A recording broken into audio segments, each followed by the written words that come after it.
रात के ठीक 2 बज रहे थे। हॉस्टल की इमारत बाहर से शांत दिखती थी, लेकिन उस सन्नाटे में भी एक अजीब सी बेचैनी तैर रही थी। खिड़की के बाहर पेड़ों की परछाइयां हवा के साथ ऐसे हिल रही थी जैसे कोई बिना आवाज के चल रहा हो। कमरे के भीतर पीली ट्यूबलाइट हल्की हल्की झपक रही थी और मेज पर खुली किताबों के बीच कॉपी पर फैला हुआ नीला पेन अचानक रुक गया। आंखें पन्नों पर थी, लेकिन ध्यान कहीं और भटक चुका था। नाइट स्टडी का ये समय हर किसी के लिए थकाने वाला होता है, पर उस रात थकान से ज्यादा कुछ और था। एक ऐसा एहसास जैसे कोई देख रहा हो। किताब की लाइनों के बीच अचानक एक धीमी सी आवाज गिरी, जैसे किसी ने नाम लेकर पुकारा हो। बहुत हल्की, इतनी कि अगर ध्यान न दिया जाए तो दिमाग उसे कल्पना समझकर टाल दे। पल भर के लिए लगा शायद गलियारे में कोई दोस्त मजाक कर रहा होगा, लेकिन उस आवाज में जो ठहराव था, जो ठंडक थी, वो मजाक जैसी नहीं लगी। कमरे में मौजूद बाकी 3 लोग अपने अपने नोट्स में डूबे थे। किसी ने सिर तक नहीं उठाया। पेन फिर से चल पड़ा, लेकिन दिल की धड़कन तेज हो चुकी थी। कुछ मिनट बीते, पन्ने पलटे गए, फिर वही आवाज, इस बार थोड़ा साफ। नाम बिल्कुल सही था, उच्चारण तक वही जो सिर्फ घर वाले या बहुत नजदीकी लोग करते हैं। हाथ अपने आप रुक गया। कुर्सी हल्की सी चरचराई। कमरे में बैठे बाकी लोगों ने एक साथ नजर उठाई, जैसे सबने कुछ सुना हो, पर कोई कुछ बोला नहीं। ये वो पल था जब चुप्पी सबसे ज्यादा डराती है, क्योंकि उसमें सवाल गूंजते रहते हैं। तुम लोगों ने सुना? आवाज सामान्य रखने की कोशिश की गई, लेकिन शब्दों के बीच काप छुपी नहीं थी। सामने बैठे दोस्त ने सिर हिलाया, पर उसकी आंखें किताब से उठी नहीं, जैसे वो मानना ही न चाहता हो। तीसरा दोस्त खिड़की की तरफ देखने लगा, मानो बाहर कुछ दिख जाएगा तो भीतर का डर कम हो जाएगा। चौथा, जो सबसे शांत रहता था, उसने धीरे से कहा, नाइट स्टडी में दिमाग खेल खेलता है। उसकी बात में तसल्ली कम और खुद को समझाने की कोशिश ज्यादा थी। हॉस्टल का ये हिस्सा पुराना माना जाता था। दिन में हंसी मजाक, रात में पढ़ाई, सब सामान्य। लेकिन रात के बाद आधी रात यहां अलग तरह से चलती थी। गलियारों की लाइट्स पीली पड़ जाती थी, सीढ़ियों पर कदमों की गूंज अपने आप बढ़ जाती थी, और दीवारों पर टंगे पुराने नोटिस बोर्ड ऐसे दिखते थे जैसे उन पर लिखे शब्द समय के साथ कुछ और ही कहना चाहते हों। हर बैच में कुछ न कुछ किस्से चलते रहते थे। किसी को देर रात सीढ़ियों पर किसी के चलने की आवाज सुनाई दी, किसी ने बंद कमरे के बाहर खड़े होने का एहसास बताया, और किसी ने कहा कि उसे किसी ने नाम लेकर बुलाया। सब सुनते थे, हंसते थे और फिर भूल जाते थे। उस रात भूलना आसान नहीं था। घड़ी की सुइयां जैसे धीमी चलने लगी। पन्ने आगे नहीं बढ़ रहे थे। बाहर से हल्की हवा आई और पर्दा हिला। उसी पल फिर से वही आवाज, इस बार गलियारे से आती हुई, और इस बार बिल्कुल साफ, जैसे कोई दरवाजे के ठीक बाहर खड़ा हो। दिल जोर से धड़का। किसी ने उठकर दरवाजे की ओर बढ़ने की कोशिश की, लेकिन कदम बीच में ही रुक गए। डर का अजीब नियम होता है, वो आपको भागने भी नहीं देता और सामने देखने की हिम्मत भी नहीं देता। दरवाजा बंद था, कुंडी लगी हुई। फिर भी आवाज आई, नाम लेकर, बिल्कुल पास से। इस बार सबने सुना। कमरे में बैठे चारों लोग एक दूसरे को देखने लगे, आंखों में वही सवाल, ये कौन है? कोई जवाब नहीं। बाहर गलियारा खाली होना चाहिए था। नाइट स्टडी के समय इस हिस्से में किसी का आना जाना नहीं होता। फिर ये आवाज किसकी थी? धीरे धीरे हिम्मत जुटाकर दरवाजे के पास जाया गया। कुंडी पर हाथ रखा गया। उंगलियां ठंडी पड़ चुकी थी। बाहर से फिर पुकार आई। अब आवाज में अजीब सी जल्दी थी, जैसे बुलाने वाला इंतजार से थक रहा हो। दरवाजा खोला गया। गलियारा खाली था।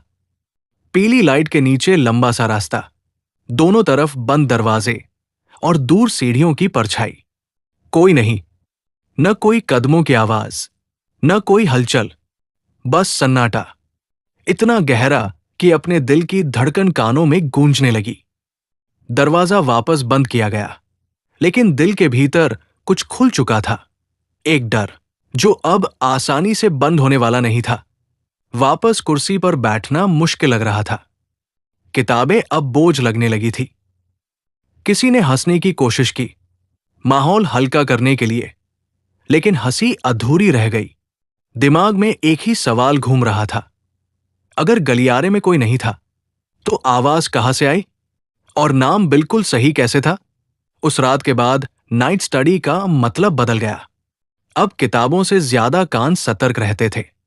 हर हल्की आवाज पर दिल उछल जाता। कभी लगता किसी ने पीछे से पुकारा, कभी लगता खिड़की के पास कोई खड़ा है। दिन में सब सामान्य था, लेकिन रात होते ही वही बेचैनी लौट आती। हॉस्टल के पुराने हिस्से के बारे में बातें फिर से जोर पकड़ने लगी। कुछ लोग कहने लगे कि यहां पहले भी ऐसा हुआ है। कुछ ने बताया कि सालों पहले किसी छात्र के साथ कुछ अजीब घटा था, जिसकी फाइलें कभी पूरी तरह सामने नहीं आई। बातें फुसफुसाहट में होती, क्योंकि कोई भी जोर से कहना नहीं चाहता था। और फिर एक रात वही आवाज फिर आई, लेकिन इस बार वो सिर्फ एक नाम नहीं थी। इस बार वो एक बुलावा था। ऐसा बुलावा जिसे अनसुना करना आसान नहीं था। अगली रात नाइट स्टडी फिर शुरू हुई, लेकिन इस बार माहौल बदला हुआ था। किताबें वही थी, मेज वही, कुर्सियां वही, पर हवा में एक अजीब सी खिंचाव था, जैसे दीवारें कुछ छुपाकर बैठी हों। कोई खुलकर बात नहीं कर रहा था, पर हर किसी की नजर कभी न कभी दरवाजे पर टिक जाती। बाहर गलियारे की लाइट्स पहले से ज्यादा धुंधली लग रही थी। रात के सन्नाटे में पंखे की आवाज भी किसी फुसफुसाहट जैसी लग रही थी। दिमाग बार बार उसी आवाज पर लौट रहा था। वही नाम, वही बुलावा। ये सोचकर रोंगटे खड़े हो जाते कि अगर ये सिर्फ भ्रम होता तो सबने एक साथ क्यों सुना? घड़ी ने 12 पार किया। जैसे ही समय आधी रात की तरफ बढ़ा, ध्यान किताब से हटकर हर छोटी आवाज पर टिकने लगा। तभी अचानक किसी ने कुर्सी खिसकाई। सब चौंक गए। देखने पर पता चला कि सामने वाला दोस्त खड़ा हो चुका था। उसका चेहरा पीला पड़ गया था। उसने धीमी आवाज में कहा कि उसे फिर से वही पुकार सुनाई दी है। इस बार सीढ़ियों की तरफ से। कोई हंसा नहीं, कोई मजाक नहीं उड़ा। सब जानते थे ये वो हिस्सा है जहां से बातें शुरू होती है और फिर थमती नहीं। हिम्मत करके दरवाजा खोला गया। गलियारा फिर खाली था, लेकिन इस बार खालीपन अलग तरह का था, जैसे कोई अभी अभी गुजर कर गया हो। सीढ़ियों की तरफ से हल्की सी ठंडक आ रही थी। कदम अपने आप उधर बढ़े। हर सीढ़ी पर पैर रखते ही लगता कोई पीछे खड़ा है। नीचे पहुंचते ही एक पल को लगा कि किसी की परछाई दीवार से सरक गई। दिल ने कहा, वापस चलो। जिज्ञासा ने कहा, आगे बढ़ो। और जिज्ञासा अक्सर डर से जीत जाती है। नीचे का हिस्सा पुराने नोटिस बोर्ड और बंद कमरों से भरा था। यहां रात में आना मना माना जाता था, पर उस समय नियम याद नहीं रहते। दीवार पर लगे पुराने कागज ऐसे दिख रहे थे जैसे समय के साथ पीले पड़कर भी कुछ कहने की कोशिश कर रहे हों। तभी फिर वही आवाज आई। इस बार पास से नहीं, बल्कि सामने वाले मोड़ से। नाम के साथ एक अजीब सी नरमी थी, जैसे बुलाने वाला जानता हो कि उसे कैसे मनाना है। किसी ने धीमे से कहा, मत जाओ। लेकिन पैर रुक नहीं रहे थे। मोड़ के पास पहुंचते ही अचानक लाइट झपकी और फिर स्थिर हो गई। उसी पल हवा तेज हो गई। सामने का दरवाजा, जो हमेशा बंद रहता था, आधा खुला था। भीतर अंधेरा था, लेकिन अंधेरे के भीतर कुछ हलचल महसूस हो रही थी। दिल की धड़कन कानों में गूंजने लगी। कोई कुछ बोल नहीं रहा था, फिर भी सब एक दूसरे की मौजूदगी से जुड़े हुए थे। जैसे अलग हुए तो कुछ बुरा हो जाएगा। अंदर से हल्की सी आवाज आई, इस बार नाम के साथ एक वाक्य, बस आ जाओ। शब्द साधारण थे, पर उनमें एक अजीब सी मजबूरी थी। ऐसा लगा जैसे कोई बहुत पुराना इंतजार खत्म होने वाला हो। उसी क्षण दिमाग में पुराने किस्से कौंध गए। सीनियर्स की फुसफुसाहटें, आधी अधूरी बातें, और वह दावा कि इस हिस्से में रात को कोई न कोई बुलाता है। कहा जाता था कि जो सुन ले वो पूरी तरह वही नहीं रहता। तभी किसी ने पीछे से हाथ पकड़ लिया। झटका लगा। पलटकर देखा तो वही शांत रहने वाला दोस्त था। उसकी आंखों में डर साफ था। उसने सिर हिलाकर इशारा किया। नहीं, ये एक छोटा सा इशारा था, लेकिन उस पल बहुत बड़ा लगा। दरवाजे के भीतर से आवाज फिर आई, इस बार थोड़ी सख्त, जैसे सब्र टूट रहा हो। हवा और ठंडी हो गई। दीवारों की परछाइयां हिलने लगी। अचानक ऊपर से कदमों की तेज आवाज आई, जैसे कोई दौड़ता हुआ नीचे आ रहा हो। सब चौंक गए। आवाज पास आई और फिर रुक गई। किसी की सांसों की आवाज साफ सुनाई दे रही थी, लेकिन वहां कोई नहीं था। उसी पल तय हो गया कि यहां रुकना ठीक नहीं। पीछे मुड़कर तेजी से ऊपर की ओर बढ़े। दिल ऐसा धड़क रहा था जैसे बाहर निकल आएगा। सीढ़ियां खत्म हुई, गलियारा पार हुआ, और दरवाजा बंद होते ही जैसे कमरे ने राहत की सांस ली। कुछ देर तक कोई कुछ नहीं बोला। फिर किसी ने धीमे से कहा, यह सिर्फ शुरुआत है। ये वाक्य कमरे में ठहर गया। सब समझ गए, जो भी था उसने ध्यान खींच लिया था, और जिसने ध्यान खींच लिया हो वो आसानी से छोड़ता नहीं। और हां, यही एक बात आपसे भी कहनी है।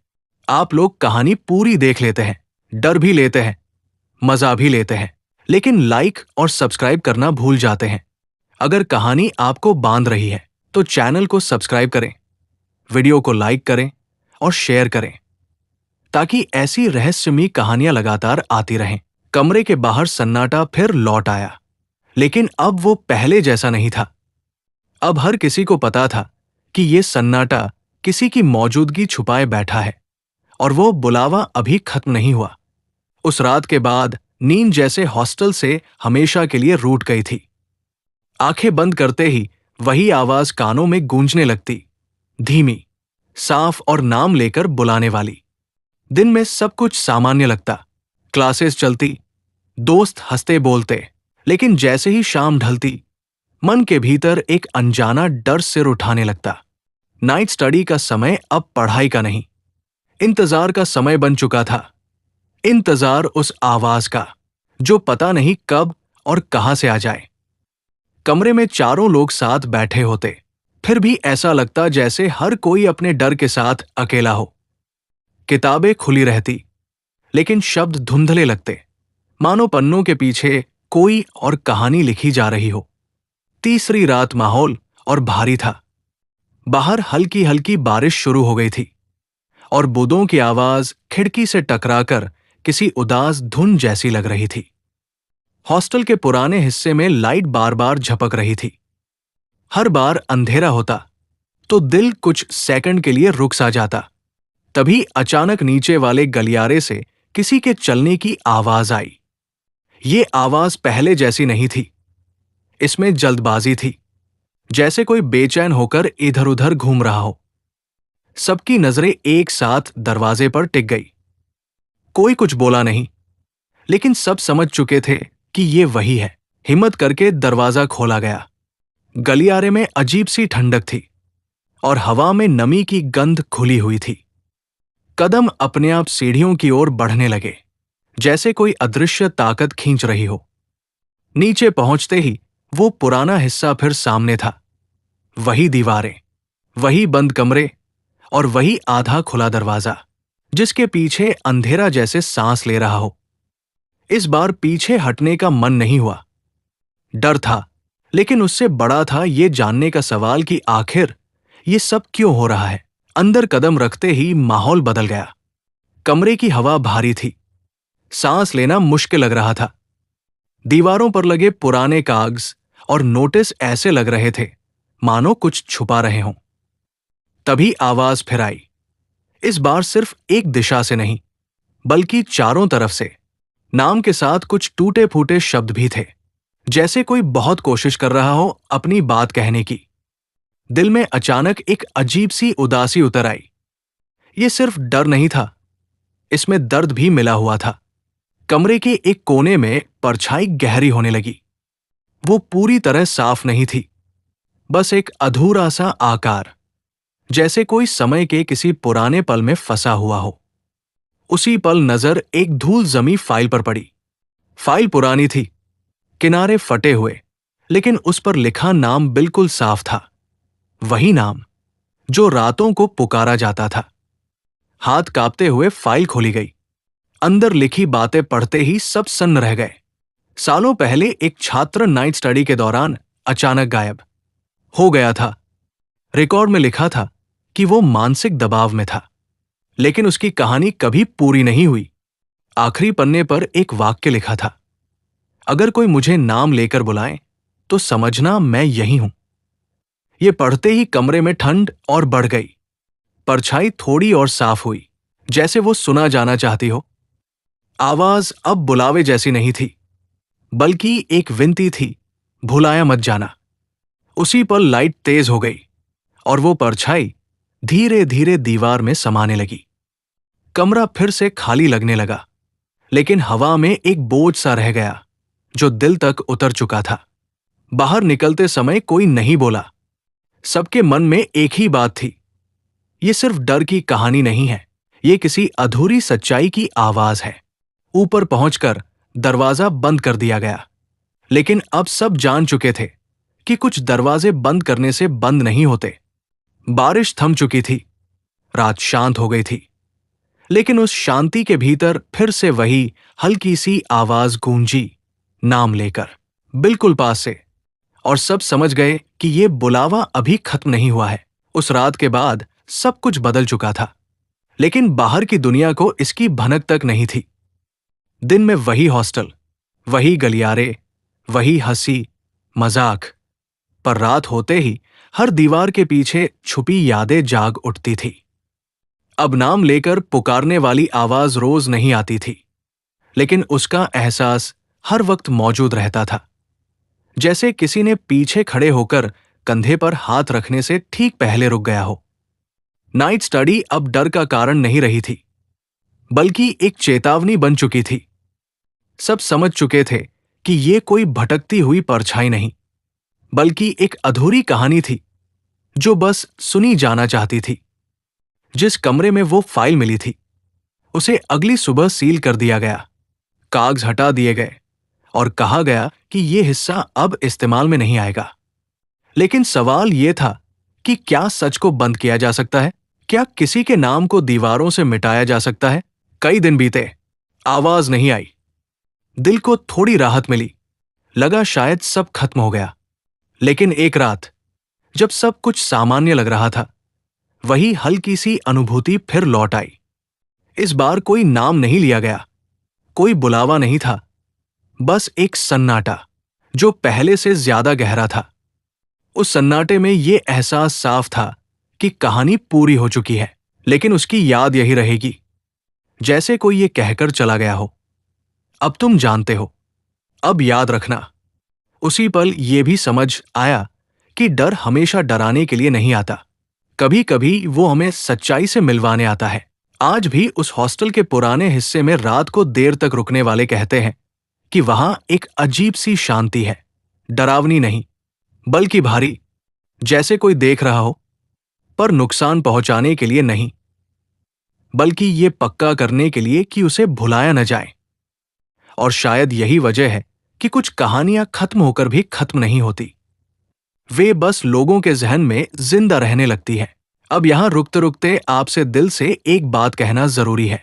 आप लोग कहानी पूरी देखते हैं, डर महसूस करते हैं, आखिर तक जुड़े रहते हैं, लेकिन यार, वीडियो को लाइक करना, चैनल को सब्सक्राइब करना और कमेंट करना भूल जाते हैं।